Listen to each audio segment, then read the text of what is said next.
Am I the a-hole for not inviting my sister to my wedding and telling my father that he can go walk the daughter he actually cared about down the aisle? My sister, 31F, Stephanie was our parents' golden child while me, 28F, and my other sister, 33F, Emily were always an afterthought.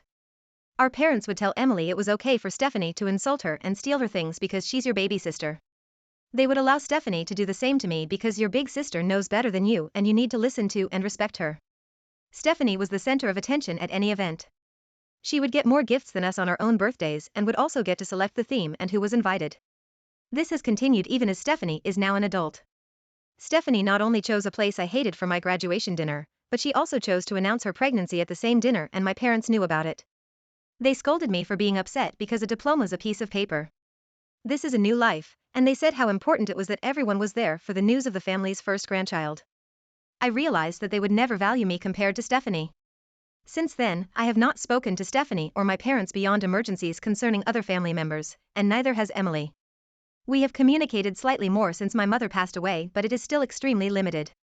I am getting married, and my father has reached out to me about the plans for he and Stephanie to arrive early since he assumed that he would be walking me down the aisle while Stephanie would be an honorary lead bridesmaid of sorts. Emily is already my maid of honor.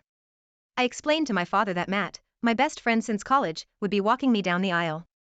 My father started making comments about how this was ridiculous/disrespectful because the man who raised me and gave me life should matter more to me than some college buddy. He then demanded to know about Stephanie's spot as a bridesmaid. I told him that Stephanie was not invited to the wedding because I know if Stephanie attends that she will as always be made the center of attention. I want a day about me and my own accomplishments/milestones instead of it being all about Stephanie. I don't care how bratty it sounds. He kept arguing. I got fed up and told him he can go walk the daughter he actually cared about down the aisle and hung up. Now multiple people, mostly extended family, are calling me in a hole on various points. They are saying how my mother became extremely ill during her pregnancy with Stephanie. The doctors were not optimistic about them both surviving. And I could never truly understand what that would be like to live in constant fear of losing your child. Many are saying that I am wrong to ban Stephanie from the wedding, because in a way she is also a victim of our parents' favoritism. They point out that Stephanie isn't having the easiest time in life right now, and she could use some sisterly support/involvement. I disagree with these points, but am I the a-hole? Additional information: many of you wanted clarification on why Stephanie is having a hard time at the moment. There are too many comments to respond to individually, so I will elaborate here for everyone. Stephanie and her child's father are no longer together.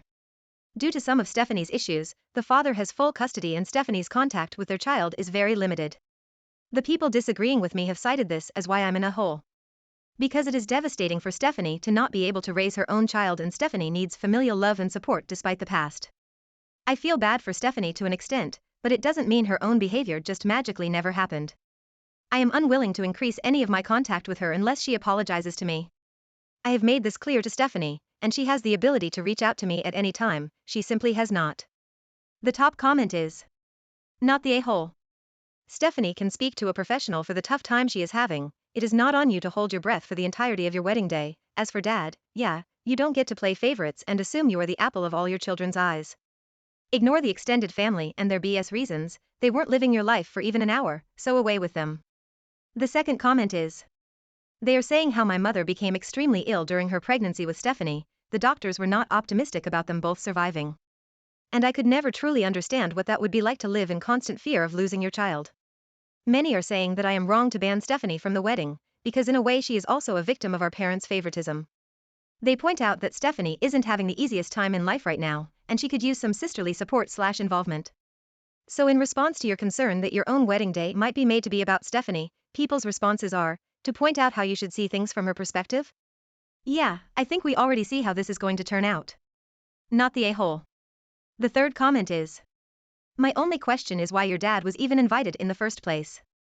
I would actually make it clear to him that he is no longer welcome. Not the a-hole.